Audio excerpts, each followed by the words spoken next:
کئی مرتبہ انسان سوچتا ہے کہ مجھے یہ خواب آئی ہے، آیا یہ تعبیر والی ہے یا بغیر تعبیر کے، اس کا بڑا آسان کلی ہے، بہت آسان۔ بسم اللہ الرحمن الرحیم۔ خوابوں کا دیکھنا ہمیشہ سے ایک تجسس والی بات ہی رہی ہے، کوئی بھی اس کی ایتھینٹک اور سائنٹیفک توجیہ پیش نہیں کر سکا، لیکن انبیاء علیہ الصلوۃ والسلام نے اس علم سے بھی پردہ اٹھا کر تمام انسانیت کی رہنمائی فرمائی ہے۔ حضرت یوسف علیہ الصلوۃ والسلام کو اللہ رب العزت نے خوابوں کی تعبیر کا علم دیا تھا۔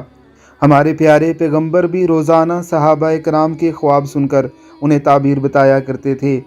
اسی تعبیر کے سلسلے میں علامہ ابتسام الہی ظہیر کی یہ گفتگو سنیے۔ کہتے ہیں کہ ہر خواب کی تعبیر نہیں ہوتی، انسان دن بھر جو کچھ سوچتا ہے، جن لوگوں کے ساتھ اٹھتا بیٹھتا ہے، جن لوگوں کے ساتھ معاملات طے کرتا ہے، جس طرح کی خواہشات رکھتا ہے، جیسی حسرتیں اس کے دل میں پلتی رہتی ہیں، جن چیزوں کو وہ چاہتا ہے وہ بھی اس کے خواب میں آ جایا کرتے ہیں۔ کئی مرتبہ انسان سوچتا ہے کہ مجھے یہ خواب آئی ہے، آیا یہ تعبیر والی ہے یا بغیر تعبیر کے، اس کا بڑا آسان کلی ہے، بہت آسان۔ جو انسان کی خواہش ہے اور جو انسان کا خوف ہے، صرف دو ہی چیزیں ہوتی ہیں، ایک خواہش ہے ایک خوف۔ یہ کبھی خواب میں آئے تو یہ خواب تعبیر والی نہیں ہے، یہ لاشعور ہے۔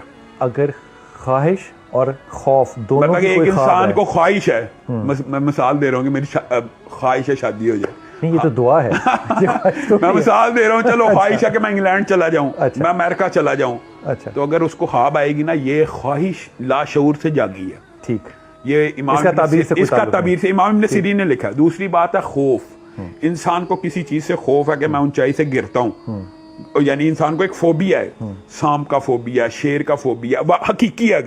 اگر خواب میں وہی دیکھ رہا ہے، یہ تعبیر والی خواب نہیں ہے۔ واہ کیا بات ہے۔ اور امام ابن سیرین نے کہا تیسری خواب بسیار ہوری سے بھی آ سکتی ہے، کہ انسان نے خوراک اتنی کھائی ہے، وہ بخارات دماغ میں گئے ہیں، لاشعور، لیکن وہ بھی لاشعور رہتی ہے۔ تو سچی خواب کون سی سچی خواب کا یہ ہوتا ہے، مثال دے رہا ہوں، جو بات آپ کے ذہن میں نہیں تھی، میں نے خواب دیکھی، میرے سارے دانت ٹوٹ گئے ہیں، اب یہ خوف بھی نہیں تھا، خواہش بھی نہیں تھی، اس کی تعبیر آپ نے معبر سے پوچھنی، سمجھ گئے نا، یہ تعبیر والی خواب ہے۔ اس طرح کی خوابیں آنا، میں نے دیکھا خواب آئی کہ میرے پیچھے بھینس پڑی ہے، اس کی آپ نے تعبیر پوچھنی ہے۔